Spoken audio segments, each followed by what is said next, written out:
प्रिय विद्यार्थियों नमस्कार। जायसी द्वारा रचित पद्मावत ग्रंथ से हम सिंगल द्वीप वर्णन खंड का अध्ययन कर रहे हैं।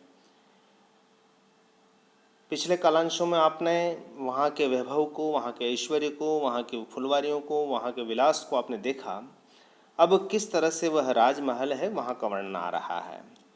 कवि कहते हैं कि पुनि चली देख राजद्वारा, मानुष फिरे पाए नहीं बारा। यानी यदि कोई व्यक्ति राजमहल के वहाँ पर चले तो राजद्वार को देखो, पूरे मनुष्य इस धरती पर घूम जाए, इस धरती पर घूम करके भी आ जाए, तब भी ऐसा राजद्वार उसे देखने को नहीं मिलेगा। कहने का आशय यह है कि राजा गंधर्व सेन का जो सिंगल द्वीप पर राज दरबार है, वह राजद्वार है, वो कितना अच्छा है कि उसके जैसा कोई भी समानता नहीं कर सकता।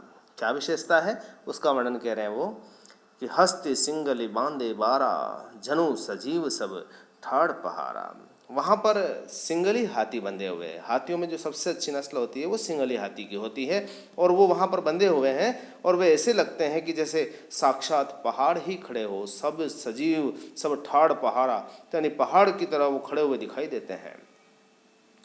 कोनो श्वेत पीत रत्नारे, कोई तो उनमें श्वेत है, कोई पीले हैं, कोई लाल है, और कोई कोनो हरे धूमोकार है, कोई हरा है और कोई धूम के रंग का धुंधला है और कोई काला है। यानी उन सिंहली हाथियों की जो रंग है उसका वर्णन यहाँ पर किया है।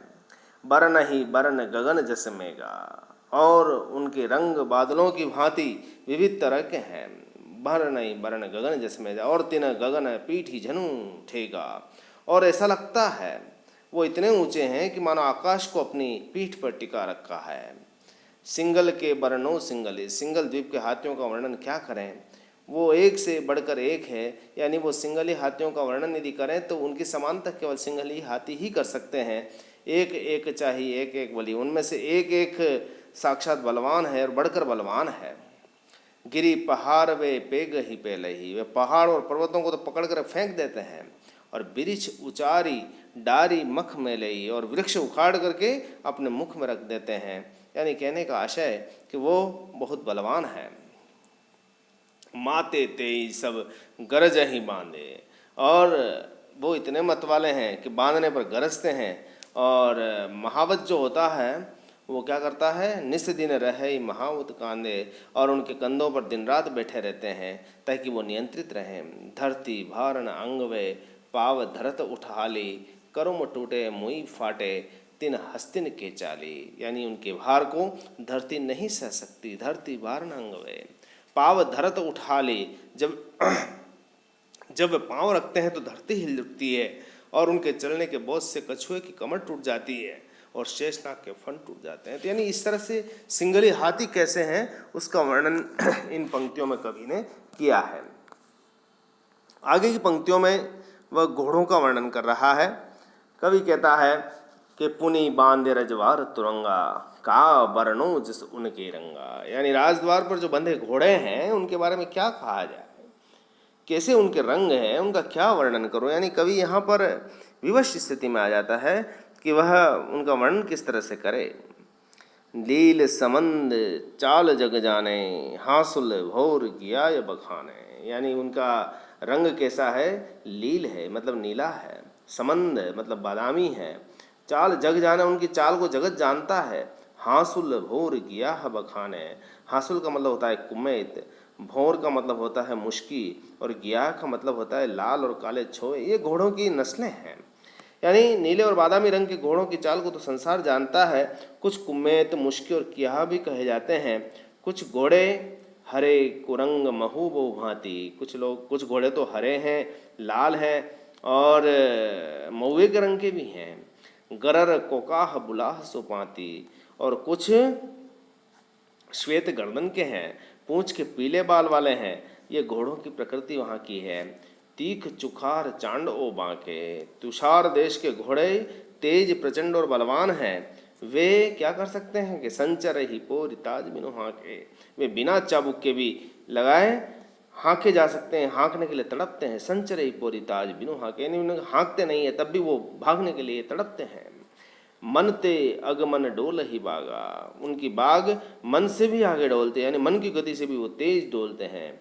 ले तो उसास गगन सिर लागा, और जब वो सांस लेते हैं तो आकाश को सिर में लगा देते हैं। पौन समान समुद्र पर धावही, और वह पवन के समान समुद्र पर दौड़ सकते हैं। बूढ़न पाँव पार हो आवे, और वो उनके पाँव भी उस पानी में नहीं डूबते और पार हो जाते हैं।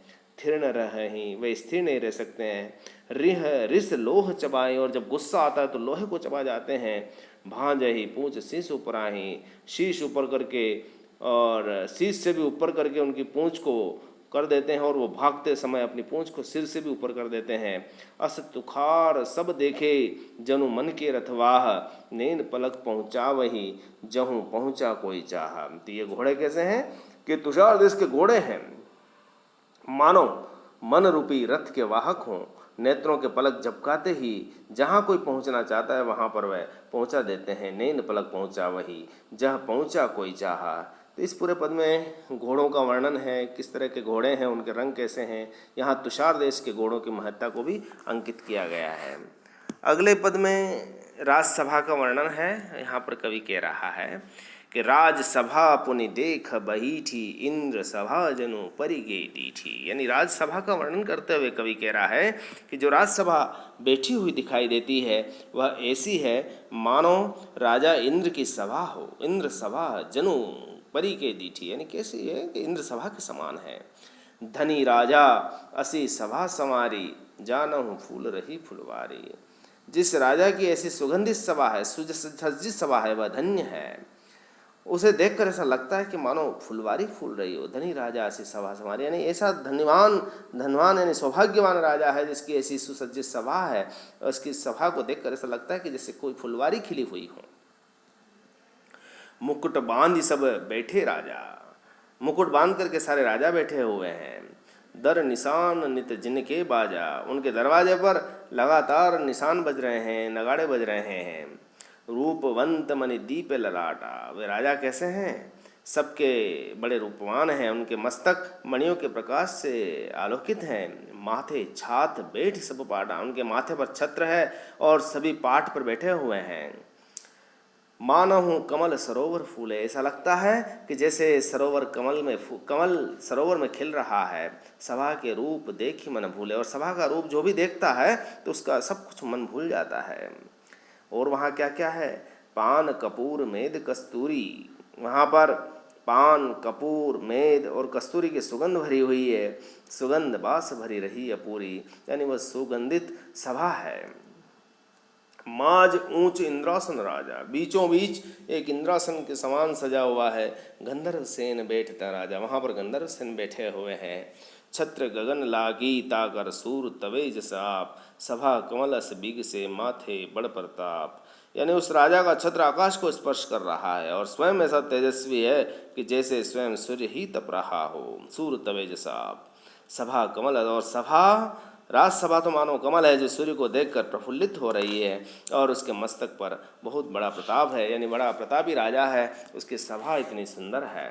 इसमें आप देख रहे हैं कि उपमा उत्प्रेक्षा अलंकार हैं, दोहा चौपाई शैली का प्रयोग हुआ है, भाषा अवधि पूर्ववत चली रही है, और सिंगल द्वीप की राजसभा का इसमें वर्णन हो रहा है। अगला पद 24वां पद देखें आप कि साजा राज मंदिर कैलासु, सोने कर सब धरती आकाशु। यानी राजमहल कैसा है तो वर्णन करते हुए कवि कहते हैं कि राजमहल में राजा का कैलाश सजा हुआ है, यानी अंतःपुर सजा हुआ है। इसका तल सोने कर सब धरती आकाशु, इसका तल और आकाश सब सोने से निर्मित है। मंडल में क्या क्या है, 7 खंड धुराहर साजा, यानी महल के 7 खंड है, ऐसा राजा ही उसे संभाल कर रख सकता है, यानी कोई दूसरे के बस का नहीं है। वह संवार सके यस राजा, यानी गंधर्व सेन जैसे राजा ही ऐसे 7 खंडों की धरोहर को वहाँ पर रख सकते हैं। वो उसका निर्माण कैसे हुआ है वो आगे वर्णन करते हुए कहते हैं कि उसमें हीरा ईंट कपूर गिलावा, यानी ईंटें तो हीरे की बनी हुई है और कपूर का उसमें मसाला यानी मिट्टी लगी हुई है। ओ नग लाई सरग ले लावा, और इन सभी को कहाँ से लाया गया है, नग लगाकर स्वर्ग तक पहुंचाया गया। नग लाई स्वर्ग के ले लावा, यानी स्वर्ग तक पहुंचाया गया, स्वर्ग से ये सब नग लाए गए हैं। जावत सबे उरे हैं भांति भांति नग लाग हुए हैं। जितने भी चित्र हो सकते हैं वे वहाँ पर चित्रित हैं, यानी उनका चित्र बनाया गया है। वहाँ पर तरह तरह के नग लगाए गए हैं। और फिर उसमें आगे क्या है कि भाव कटाव सब अनबन भांति चित्र कोरी के पाती ही पाती। वहाँ पर अनेक तरह के कटाव यानी अनेक तरह की चित्रकारी की गई है और अनेक प्रकार की पंक्तियों में उन्हें सजाया गया है। लाभ खम्ब मणि माणिक जरे निसी दिन रहे ही दीप जनु बरे। और उन खम्भों में जो वहाँ पर नग लगे हुए हैं, माणिक जड़े हुए हैं, मणियाँ जड़ी हुई है, तो ऐसे लग रहे हैं कि जैसे दिन में भी कोई दिए जल रहे हों। निस दिन रहे ही दीप जनु बरे, यानी रात दिन दीपक की तरह वो जलते रहते हैं, ऐसा वहाँ पर है। देखी धोर हर करव जियारा, उस धवल ग्रह की चमक को देखकर छपी गए चांद सूरज और तारा। उन्हें भी लज्जा आ जाती है कि हमारा सौंदर्य इनके सामने हमारा सौंदर्य कुछ भी नहीं, और छिप जाते हैं। सुना सात वेखुंड जस तस साजे खंड सात, बेहर बेहर भाव तस खंड खंड उपरात। बेखुंड सात सुने जाते हैं, वैसे उस महल में भी 7 खंड सजे हुए हैं। जैसे जैसे ऊपर खंडों में जाते हैं वैसे वैसे उसमें अलग अलग भाव दिखाई देते हैं। तो यानी इसमें भी आप अनुप्रास, उत्प्रेक्षा आदि अलंकार देख सकते हैं। चौपाई, दोहा, शर्य आदि का प्रयोग हुआ है, भाषा अवधि है, लेकिन सिंगल द्वीप की राजसभा के अंतःपुर का इसमें वर्णन है। अंतिम पद जो आपके पाठ्यक्रम में है उसका वर्णन भी देख लें। बाज वर्णो राज मंदिर रनिवासु, जनु अछरिन भरा कविलासु। यानी राजमहल के रनिवास का वर्णन करते हुए कहते हैं कि राजमहल के रनिवास का वर्णन करता हूँ तो ऐसा लगता है कि मानो अप्सराओं से भरा हुआ स्वर्ग हो। जनु अछरिन मतलब अप्सराओं से भरा हुआ कविलास हो, कैलाश हो, स्वर्ग हो। 16 सहस पद्मिनी रानी, वहाँ पर 16,000 पद्मिनी रानियाँ हैं। एक एक ते रूप बखानी, और एक एक का क्या रूप वर्णन किया जाए, सबसे अत्यधिक सुंदर हैं। 16 सहस पद्मिनी रानी, एक अति स्वरूप और अति सुकुमारी, वो अत्यधिक सुंदर और सुकुमार हैं। पान फूल के रह हैं अगारी, वे पान फूल के आधार पर जीवन व्यतीत करती हैं। 3 ऊपर चंपावती रानी, और उनके ऊपर एक चंपावती नाम की रानी है। महास्वरूप पाठ प्रधानी, जो कि अत्यधिक सुंदर और प्रधान सिंहासनस्थ है, प्रधान पटरानी है। पाट बैठी रह किए सिंगारो, सिंहासन पर बैठकर वह श्रृंगार किए रहती है। सब रानी वही कर ही जोहारो, सभी रानियां उसे अभिवादन करती है। नितिनो रंग सुरंगम सोई, नित नित नए और भांति भांति के रंगों को वस्त्रों को धारण करती है।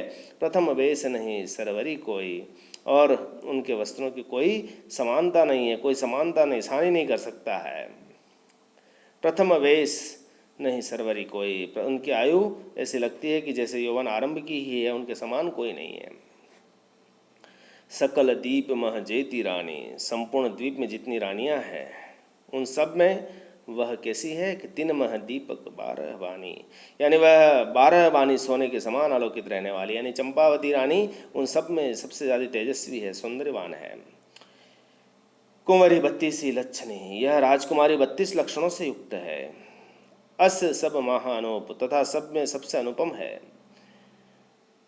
जानत सिंगल द्वीप के सबे बखाने रूप, सिंगल द्वीप को जो जानता है वे सभी उसके रूप की प्रशंसा करते हैं। यानी इन पंक्तियों में भी आप अनुप्रास, उत्प्रेक्षा अलंकार है, जहाँ जहाँ पर जनु आया, मनु आया, इस तरह से मानो आया है ना, इस तरह से।